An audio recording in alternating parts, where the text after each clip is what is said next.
Hi, everyone. To start, I'm going to ask everybody to please stand up. Again. All right, now imagine you're on a website or an online community, and you're struggling to find your way in, you can't find the information that you're looking for, and to a point where it's really starting to frustrate you. I want everybody to see if this situation ever happened to you in the past, even just once. Yes, everybody experienced terrible design. Great. So, as you know, Dropbox is a huge global collaboration platform. And we have more than 500 million users across 180 countries. On the Dropbox forum, we have 500,000 users coming to ask questions about Dropbox and get answers every day. And on top of that, we have an amazing community of engaged users who are sharing knowledge, who are asking us groundbreaking ideas and helping one another all the time. However, we realized that our community was not the easiest to navigate, and this was by listening to our users. Or at least it was perfectible. And that's when we decided to do a UX UI refresh for our community. We're actually in the middle of our third redesign in 3 years. And that's why I'm here today, to talk to you about all of our learnings and the best practices to improve your community and your platform to make it more user-centric. So, where to start? We need first to define the purpose of your community. And this is the first step that is really, really important, because this is going to be the North Star that is going to define the entire process of the redesign. The reason why this is happening is because the behavior that you're trying to drive in your community is going to exactly depend on the purpose of your community. Actually, your community doesn't need to have one single purpose. It can have several, but for each purpose, you need to define a clear goal, a mission statement, and to really, really understand what kind of behavior you're trying to drive in your user base. Of course, each community is unique, but there's a handful of purposes in your community that are recurring across the industry. You can have a tech and support community, where your users will come to your platform to get assistance from knowledgeable users to help fix an issue. You can have an ideation and innovation platform, where your customers will come on your community to ask for ideas or even to talk directly to your product and engineering team to ask for more functionality about your product. You can have a growth and sales-focused community where you will leverage your user base to increase the stickiness of your product, for retention, and in the long run, trying to increase your revenue. You can have a community for education and training, where users will go to your platform to learn and to talk with users who understand their struggle and speak the same language as them. Or you can have a community focused on advocacy and best practices, and in that case, your community is going to be a thought leadership platform. All right, so once this is done, we can move to the next step. And this is the biggest one, because we are going to do all of our research here. We're going to try to understand your users' pain points. And in that section, we're going to try to understand what are the problems on your community, what's not working, and what's making your users tear their hair off. Good. So the first thing that you need to do, and a lot of community professionals skip this step, is to actually ask your users. It sounds obvious, but it's not really. There's a lot of ways that you can engage with your users to get their feedback. You can post a thread proactively on your community.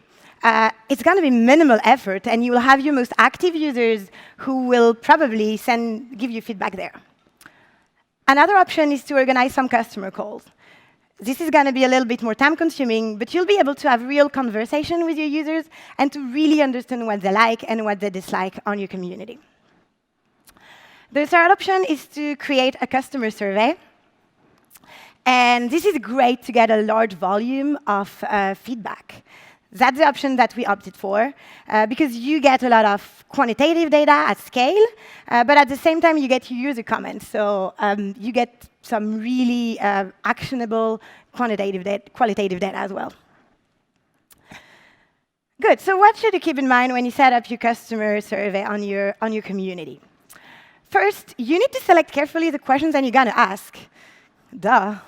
But it's not that obvious. We used to ask people, as you can see on the survey here, how easy it was for them to get the help that they needed. And we ended up having a lot of answers about direct support. So people trying to reach out to support representative via chat, email, or phone. So quite irrelevant for our community. Only when we rephrase our question by asking how easy was it to get the help that you needed on the forum, on the community, that we really ended up having actionable data. The second thing that you need to be aware of and to really make sure is that you want to allow your users to leave comments on this survey. Actually, the most valuable information you'll always get from a customer survey is always going to be in the comments. And it makes sense, because that's where your users are going to talk to you. They're going to ask you what is broken, what needs to be fixed, but also what they like and what they want to see more on your community. And third point, you need to choose the timing of your survey. And this is going to be based on the purpose of your community. Remember the North Star?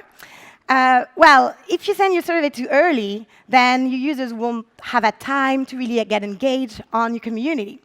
If you send it too late, you will only reach a really tiny fraction of your users, and you won't be able to have enough data to analyze it. At Dropbox, what we're doing is we're sending the survey sent automatically in a pop-up window on our community for every recurring users on their second visit and after 60 seconds. Why on the second visit? Because what matters to us is to build a community of returning customers. So we want to ask them how they like it when they're coming back.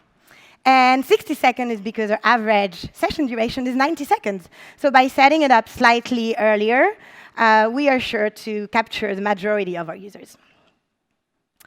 So after this, you let your survey run for a while, days, but ideally weeks, and you will end up with a pool of data. And what you need to do now to be able to analyze it is to structure this data. So what we did is we went through a lot of the comments, and we realized that there are three main drivers of dissatisfaction. First, people who had some feedback on direct support. Two, people who had feedback on the product, on Dropbox itself. And three, people who had comments about the community. So we went through all the comments this time and put them in those three buckets. And then we took the community one, and we did the same exercise again. We checked what issues were recurring, and we made sure to just list them. And that's where we figured out that our users had issues with discoverability of knowledge, with wayfinding, and with the basic purpose of the community, actually. You will end up with a list of customer pain points, and this is going to be really important, because we are going to use this list for the entire redesign exercise. So now, step 2, to understand your user pain points. Leverage your quantitative data. You might not know it, but there's a lot of data available about your community. Actually, classic website metrics are really valuable, and they complement very well the qualitative data that you had from your users. You will have to analyze them, but they will give you some insights on what are the problems on your community, and they will tell you more about your users' behavior on your platform. For example, if you have a high bounce rate, it means that users are getting to your community, they are reading for a few seconds what's happening there, and then they're leaving. So it might mean that you have misleading wording on your landing page, or maybe that the description of your community is misleading on search engine. Anyway, you're attracting unqualified traffic, and that's not what you want. So outside of bounce rate, there's a bunch of other metrics that you can analyze, that like exit rate, number of pages per session. And now let's move to the third step to understand your user's pain point, and probably my favorite, user testing. And it's actually probably the best way to understand if there's any flaws in your customer journey with a 360 view. The principle of user testing is to interview a panel of users, so usually at least 10 users, that would be representative of your user base, for quite long session, think 30 minutes to 1 hour, and to have them perform some tasks. And the goal is to recreate real life and the kind of issues that they would fit in general. So, what should you keep in mind when you're preparing your user testing? You need to put together some scenery based on your user pain points list. It's coming back, it's here. This is really important because you want to make sure that you include in the customer journey that you're going to test with your users the friction point expressed by your other users in the initial customer survey. You need to recruit a diverse user panel. You want your user panel to be representative of the diversity of the users on your community. So you're trying to get a panel that has people from different age group, gender, background, but also general computer literacy and knowledge of your community and your product in general. The goal is to map as many personas as possible. You need to arrange the ideal setting. The setting is actually quite important. The ideal one is to have just one facilitator with your user in a room, and to record it and have a live stream going to another room where you will have your team and, more generally, a group of observers that will be able to comment in live, take notes, and even tweak the task for the following one if there's any need. And finally, you need to be ready to capture every valuable insight. And note-taking is actually pretty interesting and pretty important when you're doing user testing, because user testing can become quite intense and fast. So you want to have a grid and ideally use color coding to be able to check the tasks that worked well and the ones that didn't. Good. So on top of that, there's a few things that you need to keep your eyes peeled for when you're doing user testing. Especially, you want to always check that your user understands that they're on a community and that the content is user-generated. You want to check constantly that your user can look at themselves on your online community, make sure that they know how to go back home and where they are exactly on your website. And finally, you want to check how they interact with your promotion components and cross-pollination elements. If they see them but never interact with them, they're probably taking some space and just adding some distraction on your platform. Good. So after all that hard work, gathering data, reading customer comments, and talking with users in real life, what we are going to do with our comprehensive list of user pain points is to try to prioritize it. Because we need to know where to play. So to do that, we are going to put those issues on a matrix. And vertically, we are going to put the frequency of the issues. How often this issue occurred in your comments, in live user testing, and the severity of this issue.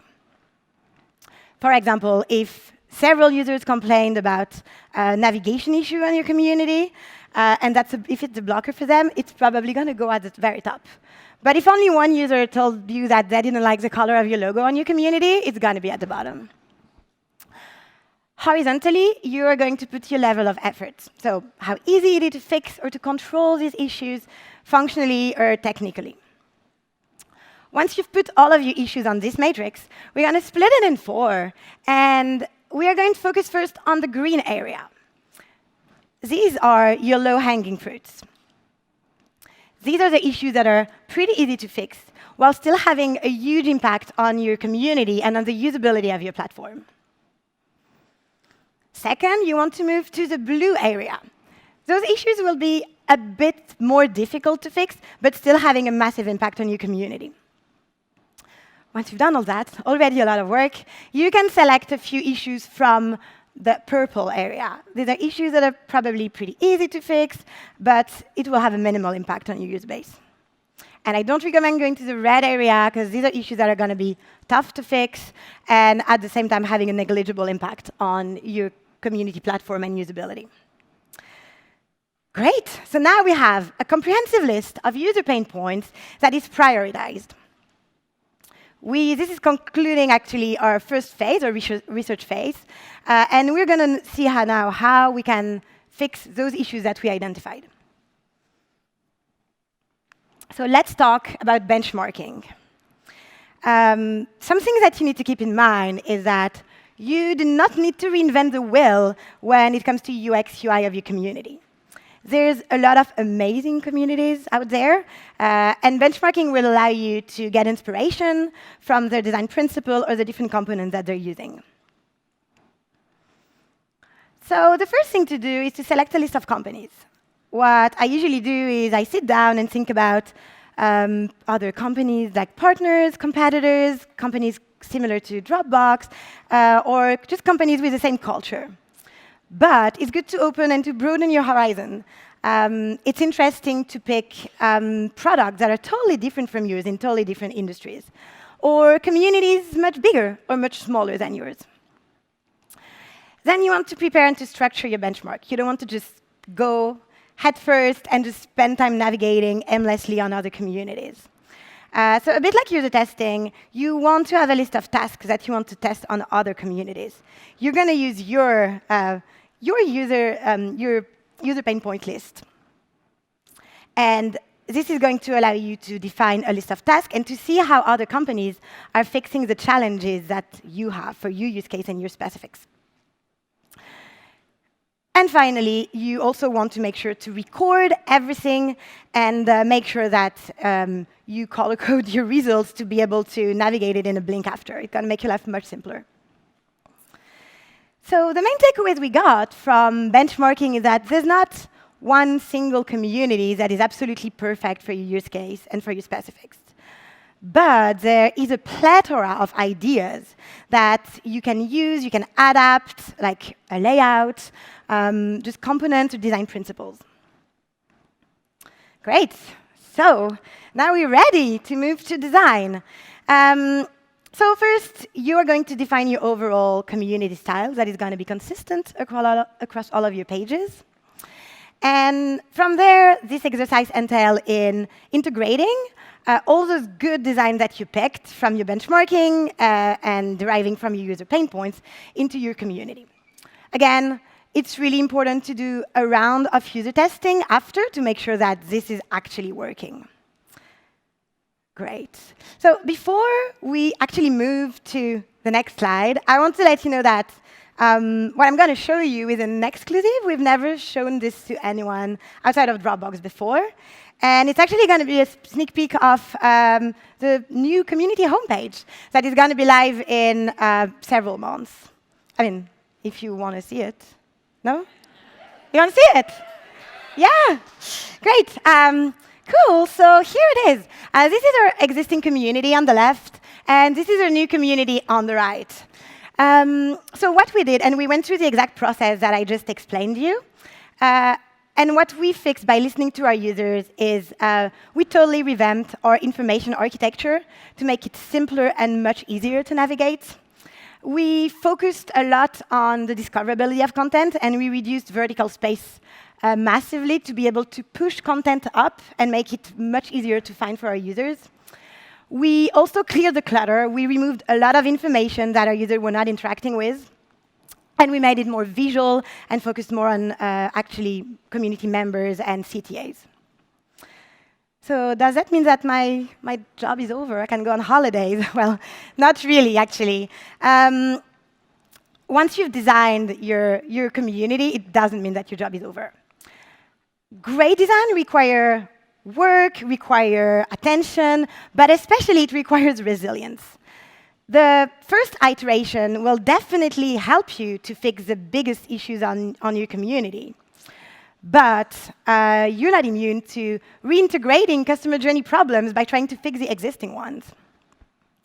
Maintaining a customer-centric design is actually about redoing this cycle over and over again. And I told you just earlier that this is the third redesign we're doing in 3 years. And it makes sense because your customer needs are changing and evolving, and you want to always make sure that your community platform is matching their needs. Good. So now, homework. It's useless to be here sitting and listening to me talking for 30 minutes if you don't actually act upon it. So in the next few days, I would like you to sit down and think, what can I do to make my community more user-centric? I gave you a bunch of tools during this talk, and I just want you to pick one. It can be creating a customer survey, or organizing user testing, or just committing to analyze your data more often. And if you don't do it for you, do it or for your business, you can just do it for your users. They will definitely thank you. Good. Well, if this was interesting, feel free to reach out to my amazing team or myself, and we'll be more than happy to talk about community design and customer centricity. We're really passionate about all this, so yeah, we'd love to hear from you. Thank you.